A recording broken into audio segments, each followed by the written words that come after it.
Isaiah 55. Invitation to the thirsty.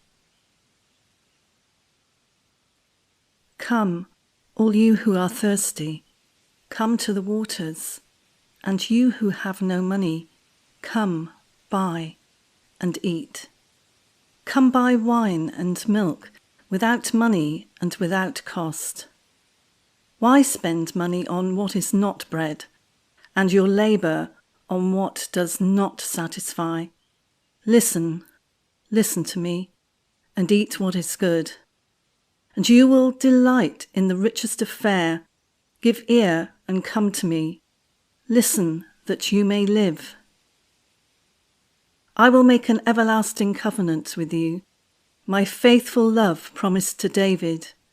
See, I have made him a witness to the peoples, a ruler and commander of the peoples. Surely you will summon nations you know not, and nations you do not know will come running to you, because of the Lord your God, the Holy One of Israel, for he has endowed you with splendor. Seek the Lord while he may be found. Call on him while he is near. Let the wicked forsake their ways, and the unrighteous their thoughts. Let them turn to the Lord, and he will have mercy on them, and to our God, for he will freely pardon. For my thoughts are not your thoughts, neither are your ways my ways, declares the Lord.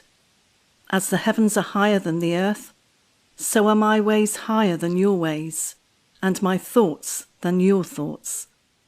As the rain and the snow come down from heaven, and do not return to it, without watering the earth and making it bud and flourish, so that it yields seed for the sower and bread for the eater, so is my word that goes out from my mouth.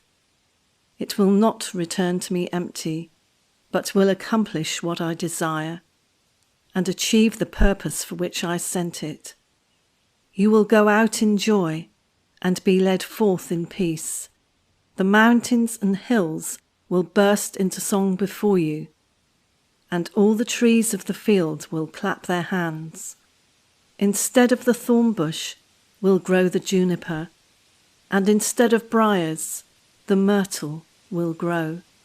This will be for the Lord's renown, for an everlasting sign that will endure forever.